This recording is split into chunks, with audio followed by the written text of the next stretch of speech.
بسم اللہ الرحمن الرحیم۔ نبی اکرم صلی اللہ علیہ وسلم نے ارشاد فرمایا، جو شخص اچھی طرح وضو کرے اور پھر فرض نماز پڑھے تو حق تعالی شانہ اس دن وہ گناہ جو چلنے سے ہوئے ہو اور وہ گناہ جس کو اس کے ہاتھوں نے کیا ہو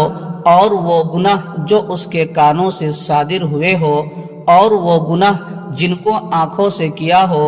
اور وہ گناہ جو اس کے دل میں پیدا ہوئے ہو، سب کو معاف فرما دیتے ہیں۔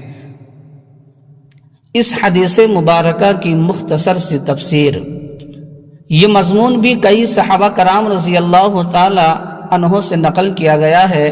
چنانچہ حضرت عثمان، حضرت ابو ہریرہ، حضرت انس، حضرت عبداللہ، حضرت عمرو بن عبسہ وغیرہ حضرات سے مختلف الفاظ کے ساتھ متعدد روایات میں ذکر کیا گیا ہے، اور جو حضرات اہل کشف ہوتے ہیں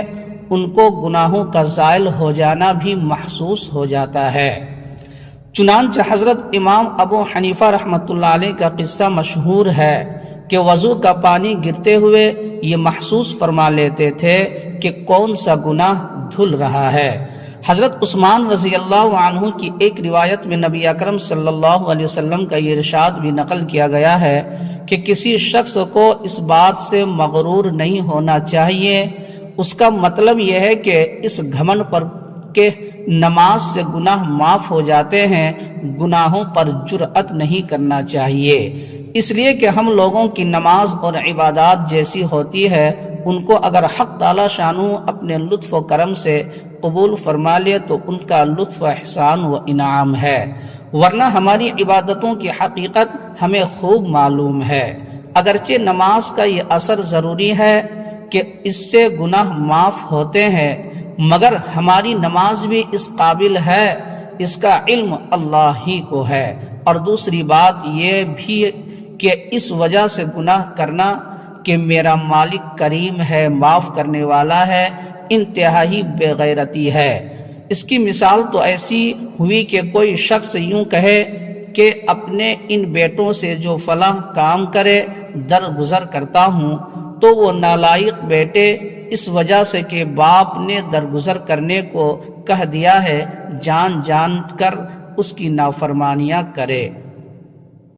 بسم اللہ الرحمن الرحیم۔ حضرت حذیفہ رضی اللہ تعالی عنہ ارشاد فرماتے ہیں کہ نبی اکرم صلی اللہ علیہ وسلم کو جب کوئی سخت امر پیش آتا تھا تو نماز کی طرف فوراً متوجہ ہوتے تھے۔ اس حدیث مبارکہ کی مختصر سی تفسیر۔ نماز اللہ کی بڑی رحمت ہے، اس لیے ہر پریشانی کے وقت میں ادھر متوجہ ہونا گویا اللہ کی رحمت کی طرف متوجہ ہو جانا ہے، اور جب رحمت الہی مددگار ہو تو پھر کیا مجال ہے کہ کسی پریشانی کی باقی رہے۔ بہت سی روایتوں میں مختلف طور سے یہ مضمون وارد ہوا ہے۔ صحابہ کرام رضی اللہ تعالی عنہم اجمعین جو ہر قدم پر حضور صلی اللہ علیہ وسلم کا اتباع فرمانے والے ہیں، ان کے حالات میں بھی یہ چیز نقل کی گئی ہے۔ حضرت ابو دردہ رضی اللہ تعالی عنہ فرماتے ہیں کہ جب آندھی چلتی تو حضور اقدس صلی اللہ علیہ وسلم فوراً مسجد میں تشریف لے جاتے تھے، اور جب تک آندھی بند نہ ہو جاتی مسجد سے نہ نکلتے تھے۔ اسی طرح جب سورج یا چاند گرہن ہو جاتا تو حضور صلی اللہ علیہ وسلم فوراً نماز کی طرف متوجہ ہو جاتے۔ حضرت صہیب رضی اللہ تعالی عنہ حضور اقدس صلی اللہ علیہ وسلم سے نقل کرتے ہیں کہ پہلے انبیاء کا بھی یہی معمول تھا کہ ہر پریشانی کے وقت نماز کی طرف متوجہ ہو جاتے تھے۔ حضرت ابن عباس رضی اللہ تعالی عنہ ایک مرتبہ سفر میں تھے، راستہ میں اطلاع ملی کہ بیٹے کا انتقال ہو گیا، اونٹ سے اترے، 2 رکعت نماز پڑھی، پھر انا للہ و انا الیہ راجعون پڑھا،